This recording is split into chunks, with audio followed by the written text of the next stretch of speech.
오염수 방류 등으로 인한 소비자의 불안 심리가 경남에서도 발생하고 있습니다. 천일염 품귀 현상은 물론 수산시장의 소비 감소 우려도 커지고 있습니다. 창녕 대한면에 열병합 발전소 건립이 추진되면서 마을 주민들의 반발이 이어지고 있습니다. 15일 첫 입장을 밝힌 시행사는 주민 설득에 나섰습니다. 음주 측정을 거부하고 도주하던 운전자가 경찰과 시민의 추격 끝에 붙잡혔습니다. 경찰은 검거를 도운 시민에게 감사장을 수여했습니다. 창원시가 경남에서 처음으로 사회적 고립 청년 지원을 위한 조례 제정을 추진합니다. 조례안은 닷새간 입법예고 시의회 심의를 받게 됩니다.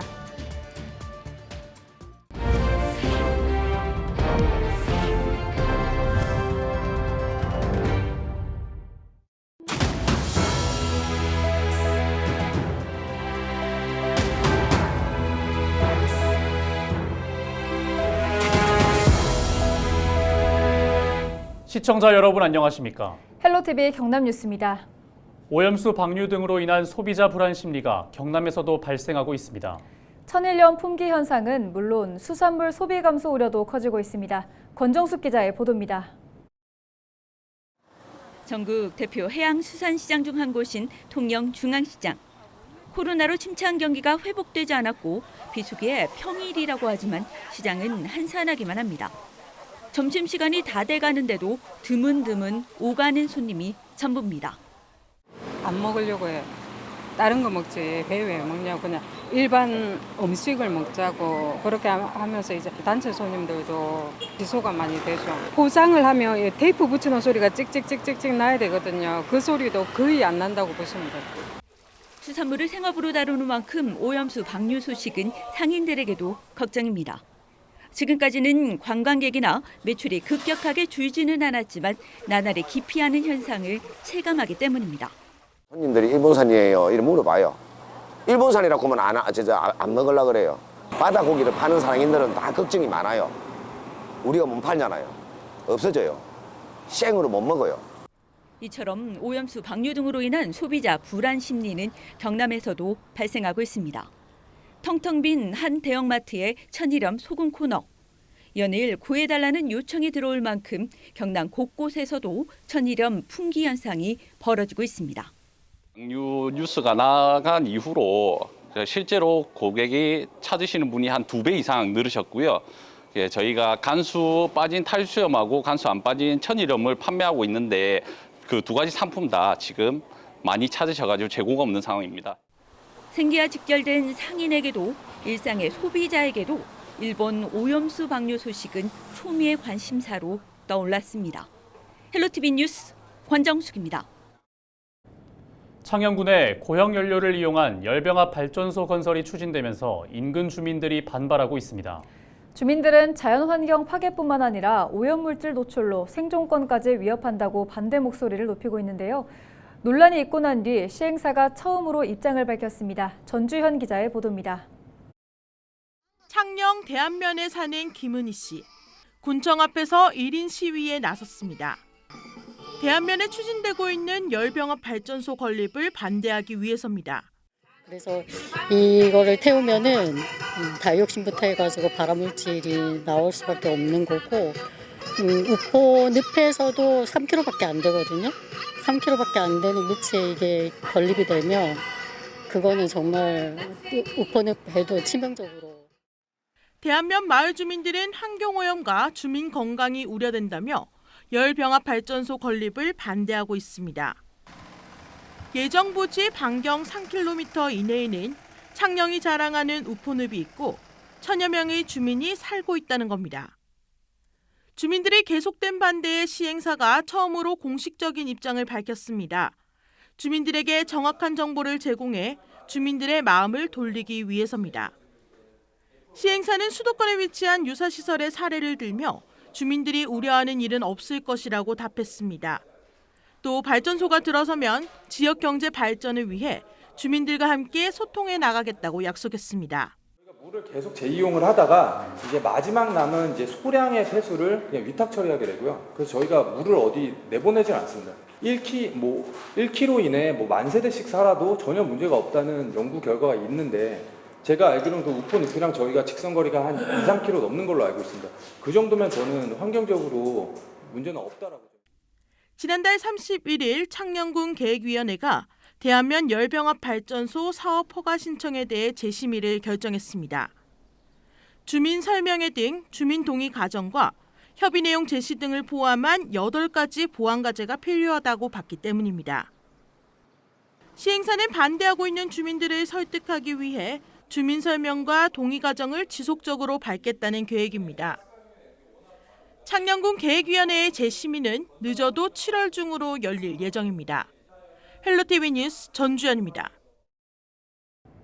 일반적인 성인 기준으로 일주일에 150분 정도 빠른 속도로 걸으면 건강에 큰 도움이 됩니다. 하지만 바른 자세로 걷지 않으면 관절을 다치는 등 오히려 몸에 해를 입을 수 있습니다. 어떻게 걷는 것이 바른 자세인지 서희동 기자가 알려드립니다. 노인부터 청년까지 건강관리에 관심 많은 30여 명의 시민이 한자리에 모였습니다. 이들이 모인 이유는 다름 아닌 걷기를 배우기 위해서입니다.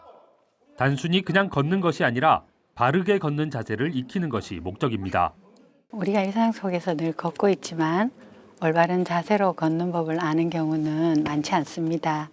그래서 시민들에게 올바른 걷기 자세를 알려드려서 일상생활에서 건강을 증진시키고자 걷기 교육을 실시하게 되었습니다. 규칙적인 걷기는 질병과 사망의 위험을 낮추고 인지 기능과 수면의 질을 높입니다. 그렇다면 어떤 동작이 바른 걷기 자세일까? 먼저 턱은 가볍게 가슴 쪽으로 당기고 시선은 10에서 15m 정도 앞을 향합니다. 숨은 코로 들이마시고 입으로 내쉬며 자연스럽게 호흡하고 팔은 L자 또는 V자 모양으로 살짝 구부려 앞뒤로 가볍게 흔들어줍니다. 몸은 어깨와 가슴을 펴서 곧게 세우고 엉덩이는 심하게 흔들지 않습니다. 다리는 무릎 사이가 스치는 듯한 느낌으로 걷고 발바닥은 11자 모양으로 뒤꿈치부터 바닥에 닿아 발바닥 발가락 순으로 체중을 이동시킵니다. 우리가 걸을 때 지면으로부터 우리 몸이 받는 충격과 압력으로부터 우리 몸을 보호하기 위한 목적이 있고요. 그리고 우리가 걸을 때 사용하는 관절의 작동 범위도 적절하게 이용을 하고 그리고 무리하게 사용하는 근육으로부터도 우리 몸을 예방할 수 있기 때문에 올바른 자세가 필요합니다. 처음에는 바른 걷기 자세를 어색하게 느끼던 사람들도 연습을 거듭할수록 몸이 편해지는 것을 느낍니다. 오늘 걸어보니까 상당히 좋은 것 같습니다.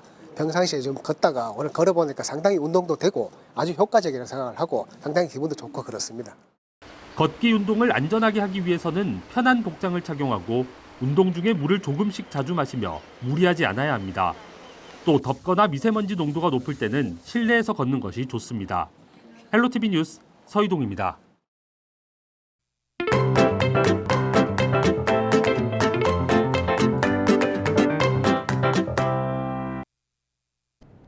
경주의 자원봉사자들을 경주에서는 친절한 경자씨라고 부릅니다.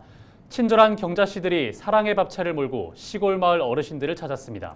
따뜻한 식사를 대접하고 치매 예방, 건강검진을 돕는 하루였는데요.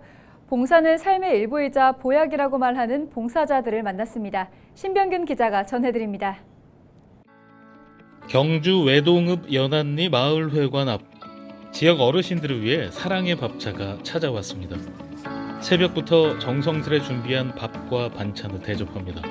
배식 중간 잠깐의 짬을 활용해 봉사자에게 봉사 현장으로 나를 이끄는 힘이 뭔지 물었습니다. 그래요. 지금 11년째 봉사하셨는데 본인에게 봉사는 어떤 의미가 있을까요? 저 생활의 삶의 일부라고 생각하고요. 보람도 많이 느끼는 것 같습니다.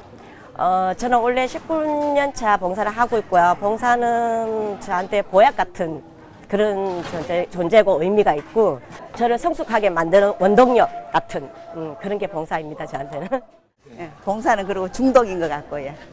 하고 나면은 다음에 또 언제 하는가 기다려지는 것도 있고 오늘 엄청 피곤했다 싶은데도 아침에 자고 나면 다시 또 힘을 더 얻어서 중독인 것 같아요.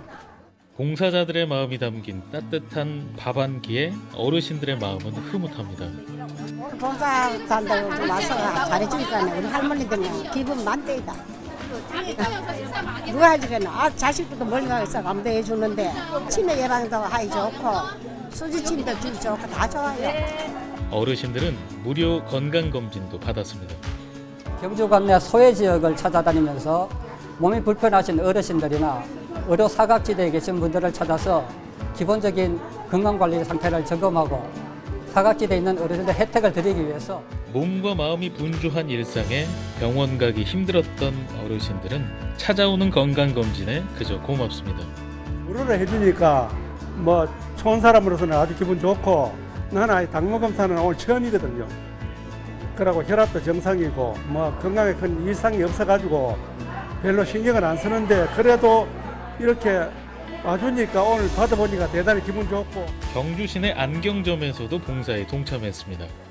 동네 어르신을 위해 가지고 그 돋보기 봉사도 하고 무료 봉사도 하고 그리고 노인 어르신들 그 안경도 또 세척 및 수리도 해드리고 그 뭐 안경 눈에 대한 상담도 해드리고 있습니다. 경주 종합자원봉사센터는 1년에 3차례 사랑의 밥차를 중심으로 건강검진과 치매 예방, 전기 안전점검 등 찾아가는 봉사활동을 벌이고 있습니다.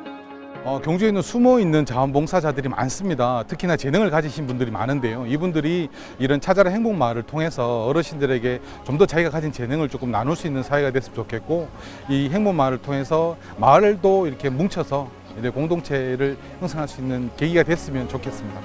배식 봉사에 참여해봤는데요. 봉사자들은 봉사는 보약이라고 말하고 있습니다. 남을 위해 봉사하지만 결국에는 내 몸과 마음의 건강에 더 좋다는 얘기일 텐데요. 경주가 친절한 경자씨들로 더 넘쳐나길 기대하겠습니다. 지금까지 기자가 간다였습니다.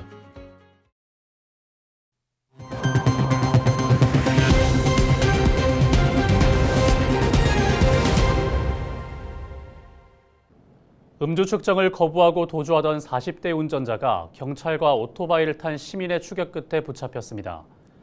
경남경찰청은 지난 4월 30일 양산의 한 도로에서 음주의심 차량이 있다는 신고를 받고 출동했습니다. 경찰은 신호대기 중이던 승합차 운전자 A씨에게 음주 측정을 요구했지만 A씨는 이를 거부하고 달아났습니다. 이 모습을 지켜보던 오토바이를 탄 시민이 음주의심 차량을 쫓아가면서 경찰을 도운 것으로 알려졌습니다. 결국 A씨는 20여 분 추격 끝에 붙잡혔습니다. 경찰은 도로교통법 위반 혐의로 A씨를 조사하고 있습니다. 통영 욕지도에서 등산을 하던 중 갑자기 쓰러진 60대 남성이 해경에 의해 긴급 이송됐습니다. 통영 해경은 15일 아침 8시 50분쯤 응급 환자가 발생했다는 공중보건의 신고를 받고 연안 구조정을 출동시켜 환자와 배우자를 병원으로 옮겼습니다.